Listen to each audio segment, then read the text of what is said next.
Hola, ¿qué tal? Apreciados estudiantes de nuestra unidad curricular, Planificación y Desarrollo Radiofónico, aquí en el trimestre de 2026-2. Sean bienvenidos y bienvenidas a nuestro segundo encuentro síncrono de dicha unidad curricular. Por aquí les habla el profesor César Díaz de nuestra Casa de Estudios en la Universidad Bicentenaria de Aragua y nuestra Escuela de Comunicación Social, la ECOS, como tal. Vamos a hacer un poco de retrospectiva de análisis de nuestra primera actividad síncrona, la cual era un informe sobre la historia de la radio como tal, un informe escrito, donde muchos, de la gran mayoría, relató todo lo relevante, todo lo concerniente a la radio desde el punto de vista histórico, pero también comercial, desde el punto de vista comunicacional, obviamente, y lo que significa la radio para todos y todos nosotros, como medio de comunicación, como medio de entretenimiento, como medio educativo, como tal. Y es importante que nosotros, en nuestra formación como comunicadores sociales, tengamos esa presente la radio como una herramienta comunicacional. Hasta dónde puede ser el alcance de la radio, cómo debemos hacer buena radio, teniendo como referente histórico todo lo que significó la radio en su época dorada, cuando llegué aquí a Venezuela, William Phelps, lo que significó la radio como medio de comunicación en la dictadura del presidente Juan Vicente Gómez, la época dorada de la radio en los años 30, 40, 50, como hoy, por cierto, el 2 de febrero se cumplieron 91 años de La Voz de Carabobo, una de las emisoras, la tercera emisora más antigua del país, después de Radio Nacional o la segunda. La primera sería Ecos del Toro en el estado Táchira, luego La Voz de Carabobo, después Radio Nacional de Venezuela. Y ahí, la historia es sumamente larga, muy anecdotaria, pero muy rica en contenido, muy rica en experiencias, en todo lo que tiene que ver con la radio como tal. Y es importante que nosotros mantengamos presente siempre la esencia de la radio, que es medio de comunicación que se ha adaptado a las realidades tecnológicas o a los contextos tecnológicos, donde la radio no ha perdido, vuelvo a decir, su esencia como tal. La radio siempre nos está acompañando en todo momento y más ahora con estas redes sociales. Por ejemplo, yo escucho una emisora que está en Valencia, que no sé donde yo vivo, pero la escucho por internet.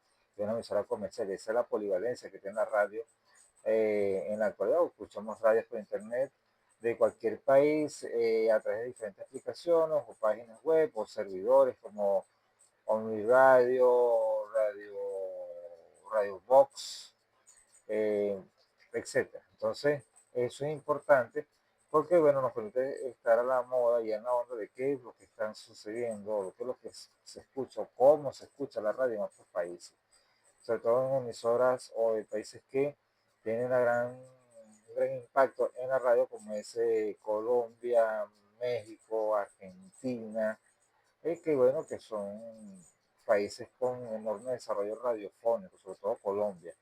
Y Venezuela, que a pesar de la situación económica, a pesar de la crisis como tal, se ha mantenido a la pared. Y como por ejemplo podemos ver hoy a locutores muy famosos, periodistas como Shirley Barnagli, Eduardo Rodríguez, Román Losinski, por mencionar estos tres compañeros que transmiten por radio y también a través de redes sociales o colocan su contenido en redes sociales como YouTube, por ejemplo.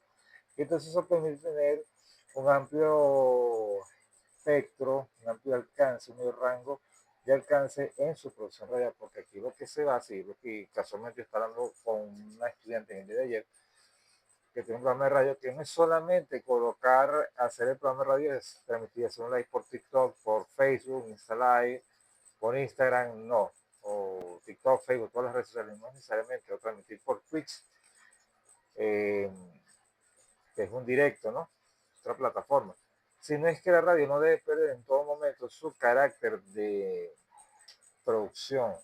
Un programa de radio tiene un gran contenido o tiene un gran éxito, mejor dicho, es a través de la producción. Si se esmera en la producción, por muy sencilla que sea, que por el concepto del programa sea muy sencillo, va a tener un gran impacto y eso es sumamente importante. Entonces, por eso es que a los que se quieran adentrar y que les llama la atención el fascinante mundo de la radio, hay que tener en cuenta el nivel de producción, el nivel de preparación para desarrollar un programa. Y eso es lo que vamos a hablar un poquito en este segundo encuentro síncrono que va a estar disponible también en la plataforma de aquí de nuestra aula virtual y que ya está en el foro de anuncios en la clase que está aquí, que voy a leer para ustedes, que obviamente está en el foro de anuncios sobre los temas que estamos tratando.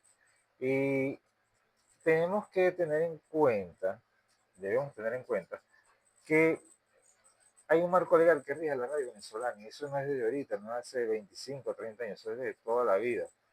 ¿Ok? Entonces, pero vamos a hablar acerca de cómo es o cuál es ese marco legal que rige la radiodifusión venezolana y en base a eso cómo podemos trabajar para evitar sanciones, multas, sobre todo esos creadores de contenido que infringen la ley y a todo el mundo los aplaude, hacen dinero, monetizan a través de los regalitos, pero carecen de una información como tal y pueden ser víctimas de, o pueden ser víctimas no, pueden ser objeto de sanciones por parte del Estado a través de los entes regulatorios como la Comisión Nacional de Telecomunicaciones sobre el contenido, el lenguaje, las expresiones que ellos utilizan porque están en un espectro radioeléctrico y el espectro radioeléctrico en Venezuela, en Colombia, en Chile, en Estados Unidos, en todos los países del mundo le pertenece única y exclusivamente al Estado. Entonces, para evitar eso, hay que conocer un poco las leyes. Comenzamos de fondo y es que la comercialización, y comenzamos por este tema, la comercialización venezolana es solo vender tiempo al aire. Está directamente regulada por la Ley de Responsabilidad Social en Radio, Televisión y Medios Electrónicos en el sector oficial número 39.579 de fecha 22 de diciembre de 2010. Esta ley anteriormente se llamaba, que se aplicó en el 2006-2007, Ley de Responsabilidad Social de Radio, Televisión y de Radio y Televisión, por segunda ley de resorte. Cuando el boom o el auge de la red social en 2010 se adecua y se le coloca lo que es la parte de los medios electrónicos. Y esto tiene que ver, por ejemplo, anteriormente, aunque está pasando, en los años 80, 70 nos decían, yo muy poco recuerdo eso, en los 80 sobre todo, que habían cuñas publicitarias, no propaganda, que las personas dicen comúnmente, el común denominador dice propaganda a todos, sino habían cuñas publicitarias de alcohol, cigarrillos y tabaco. De hecho, el número uno, René Tolina, él hacía propaganda, disculpen, ese es lo normal, hacía publicidad de una marca de cigarrillo, creo que el cigarrillo era Lido, y él decía, yo fumo Lido porque me gusta. Y eso vendía sumamente el producto, porque era la credibilidad de Renio Tolina, la máquina el número uno, el incomparable, el que no ha llegado a nadie que lo supere o que por lo menos pueda igualarlo. Entonces, por ahí dicen que era Luis Chatén, pero nada que ver. Entonces, ojo, Luis Chatén lo admiro también como locutor y presentador de televisión sobre todo. Entonces, ¿qué sucede? En la época ya del gobierno de Herrera Campos, eso se comienza a regularse y se elimina por completo, solamente en periódicos como tal. Había una publicidad en los años, principios del año 2000, que era la rumba Ice, o el famoso Canache, que era un personaje, un oso como tal, con unos compañeros, unas personas que hacían que era la rumba Ice, Ice, Ice, era una cerveza, obviamente. Entonces, así como la brava malta con el famoso cangrejito que se ñaña, ñaña, esa era publicidad de cerveza, pero que la disfrazaban por otro lado. Cuando esa ley, eso se acaba. Entonces, porque la pasan en horario de todo público y la ley de responsabilidad social de radio, televisión y electrónico ya comienza a regular son los horarios de publicidad, de contenido, o sea, la producción de los programas que puedas realizar y por eso es que también se fue un piquete político, pero al final se pudieron beneficiar, fueron los artistas, los canales de televisión también se vieron beneficiados, único que se vieron beneficiados porque se apostó a la producción nacional que todavía muchos artistas se basan en el éxito gracias a la promoción de la ley resorte que vino a rescatar a decirme el uno por uno en los 80, que era un artista nacional y un artista internacional. Por eso que vimos toda esa camada de grandes artistas de los 80 gracias a la ley del uno por uno. Entonces, este poquito de historia, que es lo que se los cuente, pero tiene que ver con lo que está hablando de Reina Polina, que ya cuando se demuestra que el cigarrillo produce enfermedad, él dejó de promocionar el cigarrillo y lo dejó una buena vez y de hecho comenzó fue a una campaña para evitar el consumo de cigarrillo en su mayoría. Entonces, Aquí hay dos elementos importantes, la responsabilidad social y la comercialización ética. Cuando hablamos de responsabilidad social, es que las emisoras deben ceder hasta 15 minutos diarios por mensajes de servicios públicos, campañas culturales o educativas del Estado. Y también considero que también se van a aportar las ONG y las organizaciones no gubernamentales en menor número, en menor cantidad, pero es lo que se tiene que hacer porque es una responsabilidad del medio de comunicación informar de manera, por ejemplo, que son los carnavales, qué desastre hubo en estos carnavales, en Morrocoy, en Caracas, en Maracay, en Valencia, con el bendito juego de carnaval. Eso se llama la consistamente que despertar de los medios de comunicación propios, propiamente dicho, y también que el Estado tiene la potestad, a través de esta ley, colocar esos mensajes institucionales. ¿Okay? La comercialización ética. No se puede anunciar bebidas alcohólicas ni cigarrillos en horarios aptos para todo público. Además, existe la figura de procuración independiente, que en la emisora deben ser espacios por ley fomentando la producción local. Esto se ha visto mucho en lo que son los locutores, bueno, que la radio les cede el espacio en un porcentaje que ellos tengan que pagar y el productor realiza su programación como tal, realiza su espacio, su programa de radio, su microred, etcétera. Entonces, y eso se costea con el anuncio publicitario, pero ya está la responsabilidad social y la comercialización ética. Si yo tengo un programa de deporte, yo no promuevo los cigarrillos o los tabacos, no se puede. Entonces, aquí entra en juego lo que es esta ley, la, la ley de protección de niños, niñas y adolescentes, la LOMNA, también puede entrar la ley orgánica de educación y también la ley orgánica de telecomunicaciones. ¿Qué pasa con estas tres leyes? Bueno, la ley parte primero, bueno, la ley de eh, eh, la ley resorte, ¿ok?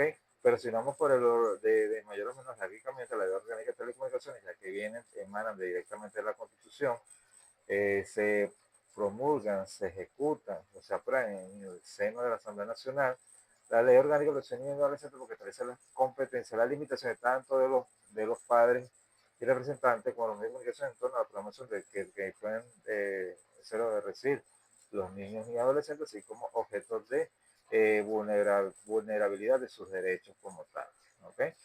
Y también para eso también está la ley orgánica de educación, no la traje aquí, pero la ley orgánica de educación es un poco muy extensa en un contenido dice sobre un artículo específicamente, un número establece cuáles son los tipos de programación que deben recibir los niños, niñas y adolescentes. En los 90 hubo bastante propuestas pedagógicas, como por ejemplo Mi Ventana Mágica, que en los años 80, eh, había un programa que era radial, eh, preguntaron a sus padres, que era la famosa, yo estaba en bachillerato en esa época, era matemática divertida de cómo a través de la radio se podía explicar la matemática, contradictoriamente o algo descallado, pero se podía hacer. En el, del año 2000 para que el Estado ha hecho algunas propuestas pedagógicas en esto, unas han calado, otras no tanto.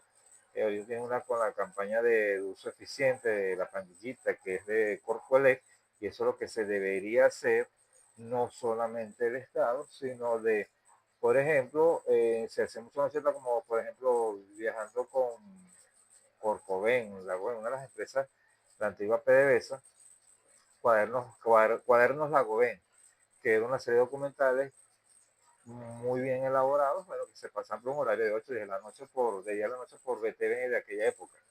Yo para ver eso tenía que dormir en la mañana para poder ver esos documentales. La otra que era Petróleo en Gotas, que eran una serie de micros más o menos parecidos. Y la Fundación Empresas Polar eh, tenía un audiovisual que se llamaba con Polar, Viajando con Martín Polar. Y se por esos pueblos recónditos que quedaban donde nadie sabía y sacaba exploraba sus experiencias culturales, sus vivencias, su gastronomía local. Entonces, era muy bien bonito eso. Eso en los 90 se perdió mucho. Me gané por la transculturización, por el consumo de mucha producción estadounidense. En los 90 llegaron aquí los Simpsons, que cambiaron todo el panorama de lo que era las comiquitas como tal. etcétera, etcétera. Entonces, bueno, es parte de lo que se puede hacer como tal. Entonces, fíjense algo, esto es parte de lo que se debería hacer, lo que se tiene que hacer por mandato incluso constitucional, artículo 57 y 58, la comunicación que debe recibir todos y todas y todos los venezolanos. El diagnóstico y estudio del mercado, y aquí entramos en parte de lo que es cómo nosotros podemos vender un producto en nuestro programa de radio, es el siguiente. Para vender publicidad en Venezuela, hoy se analizan dos variables. El número uno, el alcance geográfico, la segmentación de consumo. ¿Cuál es el alcance geográfico? Debido al relieve y las limitaciones del equipo en la emisora que se escucha en zonas así, donde no llega la tecnología 4G o ahora 5G, tiene un valor de mercado altísimo. Es decir, si una emisora se escucha, por ejemplo, aquí estaba la emisora, y parto un ejemplo real, la emisora Victoria 103.9 que está en La Victoria, que está fuera del aire por un tema legal de sucesión de dueños, como tal, es lo que tengo entendido. Esa emisora se escuchaba desde Puerto Cabello, por ejemplo, hasta Plaza Venezuela. Entonces, Conatel, viéndolas, porque dicen que tengo un transmisor de 5.000 kilovatios, ordena, mira, tienes que reducir este espacio porque hasta aquí tenemos permitido, y así lo hacía. Entonces, esa emisora, por ese alcance gráfico, era muy importante, era muy polivalente para el momento de anunciar algún programa de radio, y era por el alcance que tenía esta emisora, que es muy distinto a una emisora comunitaria, o una emisora cultural, o una emisora alternativa, o una emisora que es casi lo mismo, hace que se diferencia un poco, y a veces es fastidioso de que colocar eso de comunitaria, alternativa, cultural, y resulta que es lo mismo porque es un medio público que vende publicidad, según la concepción o la utilidad que se le dé por parte del dueño del medio de comunicación. Entonces, es lo mismo tener, por ejemplo, Casa Victoria, tener la mega estación, una emisora de circuito de éxito, a una emisora pequeña de reducido campo de espectro, un espectro radiofónico, radioeléctrico, donde la competencia sea desigual y su mercado, su nicho va a ser muy poco. Es como las nueve emisoras en Maracay que se escuchan en Linares de Alcántara, pero en Maracay no se escuchan, en Municipio Girardot, o no se escuchan en Mario Luis Gorri. ¿Okay? O las emisoras Cayo que no se escuchan en Valencia, pero las de Valencia sí se escuchan en Cayo. Entonces, eso es un poquito de panel cómo el producto se va a vender, cómo los clientes quieren anunciarse y las ganancias que va a recibir tanto la emisora como los clientes como tales. Cuando digo los clientes son los anunciantes, los dueños del negocio como tal. La segmentación de consumo, según estudios de consultoras como Atenas Grupo, Consultor 2025-2026, el consumo venezolano es más estratégico. Las marcas, ojo con esto, buscan programas que conecten con la economía del hogar y el bienestar. Eso tenía que ver mucho con los años 70, 80 en Venezuela, cuando, un poquito más ya, en los años 60 con las radionovelas que se transmitían a la 1 de la tarde, los anunciantes eran productos de limpieza, que si detergentes, jabones, eh, lavaplatos, cocinas, todo lo que tiene que ver con para en el espectro, el campo de donde las damas, donde las amas de casa, nuestras abuelas, nuestras tías, nuestras madres, estaban ahí porque ellas hacían sus oficios, sus quehaceres del hogar con lo que, escuchando la radio, las radionovelas. Entonces, era una segmentación que así, si nosotros tenemos un programa de deporte, nuestro nicho va a ser todo lo que tiene que ver con deporte, tal, tiendas deportivas, tiendas de ropa, algún puesto de comida rápida, qué sé yo, por ejemplo.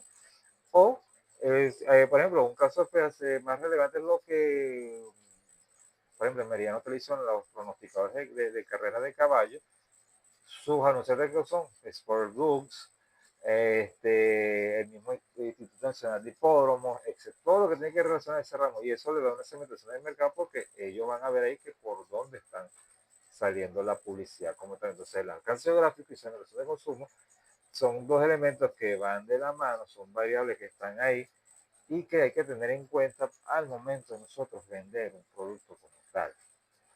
en lo que es la radio. Entonces, vamos, aquí yo les tengo, hablamos de la unidad número 2, hablamos de lo que es el diagnóstico de estudio de mercado, y aquí hablamos las emisoras estatales y privadas. ¿Cuál es la diferencia? Porque yo lo que se quiere de ustedes cómo armar el trabajo, qué van a hacer ustedes, que es un informe escrito que está en la plataforma para que ustedes comiencen a trabajar en su propuesta radial. Eso es lo que yo quiero que hagan en base a esto, ¿ok? A dónde pueden llegar ustedes con la propuesta de un micro radial que ustedes van a realizar, cómo lo van a vender, qué quieren hacer ustedes, y todas las indicaciones están en el foro de anuncio. Entonces, en las emisoras estatales y privadas se realiza que una pequeña tabla, que es una comparativa entre dos tipos de emisoras, pero que buscan el mismo objetivo. Ahí me baso en 5 elementos, que son las características, los objetivos, el financiamiento, el contenido y los ejemplos. Características: emisoras públicas y privadas, emisoras estatales como Sistema Radio Nacional de Venezuela, YBK Mundial, emisoras de una gobernación, de una alcaldía, de un ministerio como tal, que tiene su funcionamiento y tiene su eh, organigrama de trabajo, tiene su tren de dirección, presidencia, vicepresidencia, director o gerente general y todo su departamento bien especificado. Tiene su organigrama de trabajo. Y las emisoras privadas, que pueden ser o una emisora o los grandes circuitos, circuito Mega, circuito Unión Radio, circuito Éxito, FM Center, AM Center, Triple F, circuito Onda, Rumbera Network, circuito Líder y mucho más allá. ¿Okay? Pueden ser circuitos regionales de 3 emisoras, 4 emisoras, pero es un circuito. Entonces, es importante tener eso en cuenta. ¿Okay? Que cuando hablamos de un circuito de radio, no solamente los grandes circuitos, sino un circuito de radio, puede ser 2 o 3 emisoras. Entonces, el objetivo: difusión de gestión gubernamental y valores patrios, más o menos lo que hace el sistema de Radio Nacional de Venezuela, con sus noticieros, etcétera, etcétera, porque tiene que ver la política comunicacional del gobierno nacional de turno. Esto sucedía anteriormente también, no es ahorita, de la máquina república, también la cuarta república también, pero no era tan conocido. Las emisoras privadas, rentabilidad comercial y entretenimiento, más nada. Aquí no hay que ponerse a inventar, buscar la quinta pata al gato. Es rentabilidad comercial y entretenimiento. Para eso, para que la radio se mantenga.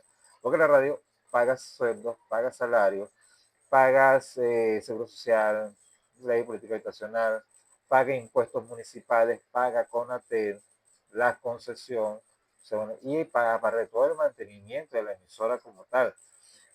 Claro, una emisora como el Circuito de Éxito en una ciudad no va a pagar lo mismo que otra emisora. O sea, cada quien va a pagar dependiendo a sus ingresos como tal. El financiamiento, presupuesto público y pauta oficial, bueno, para eso el Ministerio de Comunicación, el Ministerio Popular para la Comunicación tiene su partida para esta emisora, y ellos también, debido a la situación, ahora tienen pautas comerciales con diferentes instituciones públicas, ¿ok? Algún ministerio, alguna institución, etcétera, pueden hacer su publicidad ahí. Y la preventa publicitaria y patrocinios privados, que es el medio de sustentabilidad de las emisoras de los circuitos privados. El contenido informativo, político y cultural, y también entretenimiento y deportivo. Y la emisora privada musical, variedades y opinión, y es comercial, y opinión comercial. Entonces, son diferentes, pero guardan mucha relación entre sí. Ejemplo de las emisoras, de emisoras estatales: Radio Nacional de Venezuela, YBK Mundial, Tune FM, por ejemplo, y lo que le estás hablando de la emisora privada. Circuito Éxito, que es de la Mega, Circuito Fiesta, está en Caracas, que son las dos caras de la moneda, para que ustedes vean cómo se trabaja esto. Entonces, las cuñas, propagandas y promociones. Cuñas, propaganda y promociones. Nosotros podemos equivocarnos aquí entre nosotros, pero decir, no, la propaganda de tracking, eso no es así como tal. Entonces, las cuñas. Espacios comerciales de 15 a 30 segundos pueden ser leídos por el locutor en vivo o producidas, grabadas con efectos. ¿Ok? Esa es la cuña que vemos, por ejemplo. Voy a ver algo por aquí, voy a ver algo por aquí. Bueno, tener esto aquí, por ejemplo. Bien, para una mayor receptividad, para un mejor sonido al momento de grabar tus clases, los micrófonos K8, las varitas K8 es la mejor opción, ya que te permite obtener y garantizar mayor calidad y cantidad el sonido que tú quieres para tus trabajos académicos o creación de contenido. La varita caucho te ofrece mayor versatilidad al momento de grabar porque con su moderno dispositivo inalámbrico te permite capturar esos mejores momentos con tu voz. Puedes visitarnos a través de nuestra página web, de nuestra cuenta en Instagram, varitasK8 en Instagram. Síguenos, comenta y comparte nuestro contenido y acércate a nuestra tienda oficial. Eso es una cuña. La propaganda tiene fines ideológicos o sociales, entre paréntesis, no comerciales. Ejemplos, campañas de vacunación, mensajes del CNE. Cuando venían las épocas electorales, y eso se ha mantenido, este, vota Consejo Nacional Electoral, así, porque es un mensaje institucional. Por ejemplo, cuando para una Venezuela libre sin droga, entonces, bueno, era más o menos así parecido. Por ejemplo, en el estado de Aragua, en la época de Fidel Bolívar, un mensaje institucional, una propaganda era Aragua es lo mejor, porque era un mensaje institucional. Entonces, para que ustedes estén pendientes de eso, ¿no? Y las promociones son concursos o dinámicas para fidelizar al oyente. Ejemplo, llame y gana entradas para el concierto de Bad Bunny en la Universidad Bicentenaria de Aragua. Esos son ejemplos, y Dios nos salve y nos guarde de Bad Bunny aquí, pero es la manera de promocionar un producto, promocionar nuestra emisora y fidelizarla con el cliente. Ojo, tanto las cuñas, las propagandas y las promociones son regidas por la ley de responsabilidad social de la televisión en medios electrónicos, primero porque en el caso de la propaganda, porque es un mandato como tal, la promoción porque está, cuando sale promociones, comparte con Bad Bunny en nuestra universidad y hace la publicidad, por ejemplo, dice promoción válida de tal fecha, del 10 al 15 de febrero, y yo la estoy diciendo 19, ya es algo que está inválido, está incurriendo una falta. Entonces se nombra la fecha, se menciona la fecha del 10 al 20 de febrero, promoción válida del 10 al 20 de febrero, notificada al INDEPAVIS. Entonces es ahí donde los que están haciendo promoción se cuidan las espaldas porque están respaldando jurídicamente, se están brindando ahí. Aquí, mira, lo estoy haciendo según los reglamentos de la ley de responsabilidad de represión electrónico, la ley orgánica de telecomunicaciones, ley de consumidor, etcétera, etcétera. Entonces, bueno. Y las cuñas, bueno, lo que tiene que ver con la parte más comercial, pero haciendo énfasis en lo que son las promociones porque hay que cuidarse de eso. ¿Okay? Con las ofertas engañosas, por ejemplo. Ya ahí para finalizar, el estudio de rating radial, a diferencia de la TV, rating en radio es más difícil de medir en tiempo real. Repito, a diferencia de la TV, el rating en radio en Venezuela es más difícil de medir en tiempo real. El método tradicional, encuestas telefónicas presenciales, por ejemplo, que decían, ¿qué emisora escuchó usted ayer? Se puede hacer, sobre todo en los pueblos más recónditos, pero con la tecnología yo creo que ya será la segunda opción. Método digital, con el auge del streaming radial, las emisoras ahora usan métricas de Google Analytics o servidores de audio para saber cuánta gente está conectada exactamente y de qué dispositivo. Por ejemplo, yo trabajo en una emisora que se monta contemporánea, voy a relanzar el programa nuevamente y ahí a través de su centro de mando de la aplicación, no recuerdo el que usa el director de la radio, que es un software, servicio privado que tiene que pagar, un módico precio que tiene que pagarlo, te dice de dónde están escuchando, te dicen de dónde te escuchan, cuál es la hora que más te escuchan, desde qué país te están escuchando, en qué rango te escuchan, cuál es la mejor canción, cuáles son los temas que más escuchan. Entonces te permite a ti maniobrar y direccionar todo tu esfuerzo a esa métrica que es muy certera y te ayudará a hacer mayor y mejor producción de radio. Eso es importante tener. Y para finalizar, ¿cómo diferenciar una emisora pública o una privada? Sencillo. La diferencia fundamental radica en la concesión y la línea editorial. Mientras la pública del Estado prioriza la comunicación institucional, la privada depende de la preventa anual, donde las agencias de publicidad compran paquetes de cuña por adelantado para asegurar la presencia de marca durante el año. ¿Okay? Y también los clientes llegan a la radio también. Y también la emisora busca al cliente. Entonces hay diferentes mecanismos, por cuñas, por agencias publicitarias, la necesidad del cliente en pautar y la necesidad de la radio por buscar los clientes. Atención, sintoniza una emisora local, y esto es un ejercicio, durante 10 minutos y anoten cuántas cuñas comerciales escuchan frente a cuántos mensajes de la ley de responsabilidad social de radio, televisión electrónico transmiten. Esto ayuda a entender la mezcla real de comercialización y responsabilidad, es decir, publicidad como tal, pero también responsabilidad social a través de las leyes como tal, que en este caso la ley de responsabilidad social en radio y televisión y medios electrónicos. Escúchenos 10 minutos, cuando venga la policía, cuántas son cuñas publicitarias, pero son mensajes institucionales según la ley de responsabilidad social en radio y televisión y medios electrónicos. Bien, por aquí, gracias por estar aquí, les habló Jesús César Augusto Díaz. Este contenido está en el foro de anuncios y cualquier otra pregunta, por favor, escriban al foro de dudas y con gusto les estaré respondiendo. Muchas gracias y nos vemos en otra siguiente oportunidad. Se les quiere.